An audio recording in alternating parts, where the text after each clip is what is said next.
CM Chandrababu వ్యవస్థలన్నిటిని నిర్వీర్యం చేశారని మండిపడ్డారు వైఎస్ జగన్. నర్సీపట్నం మెడికల్ కాలేజీని పరిశీలించిన జగన్ విద్య, వైద్యం, వ్యవసాయం అన్ని రంగాల్లో ప్రజలు తీవ్ర ఇబ్బందులు ఎదుర్కొంటున్నారని ఆగ్రహం వ్యక్తం చేశారు. బుద్ధి, జ్ఞానం ఉంటే చంద్రబాబు ఇప్పటికైనా ప్రజలకు తోడుగా ఉండాలని, లేదంటే చరిత్రహీనుడిగా మిగిలిపోతారని వైఎస్ జగన్ హెచ్చరించారు. ఉత్తరాంధ్రలోనే కాదు, రాష్ట్రంలో కూడా అంతే.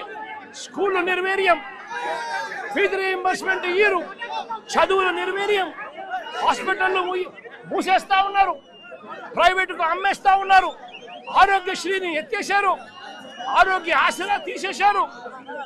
మొత్తానికి పేదవాడికి వైద్యం కూడా నిర్వీర్యం చేసిన పరిస్థితులు. మరోవైపున ఏ రైతుకు కూడా కనీస గిట్టుబాటు ధర రాని పరిస్థితుల్లో రైతులు వ్యవసాయం చేస్తా ఉన్నాడు. ఉచిత పంటల బీమా తీసేశారు.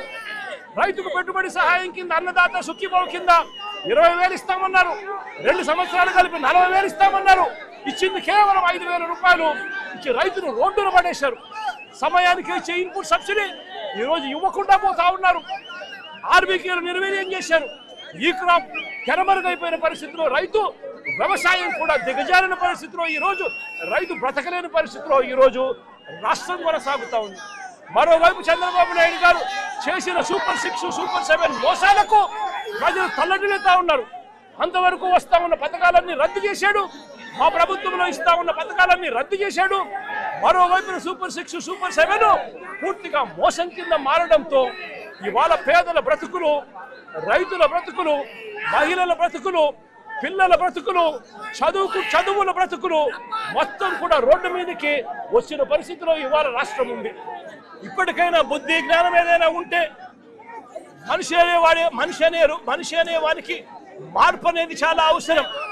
బుద్ధి, జ్ఞానం ఉంటే మార్పు తెచ్చుకో, ప్రజలకు తోడుగా ఉండి మంచి పేరు తెచ్చుకునే కార్యక్రమం చేసుకో, లేకపోతే చరిత్రహీనులుగా మిగిలిపోతావు చంద్రబాబు అని చెప్పి చంద్రబాబు గట్టిగా వార్నింగ్ ఇస్తా ఉన్నా ఈ సందర్భంగా.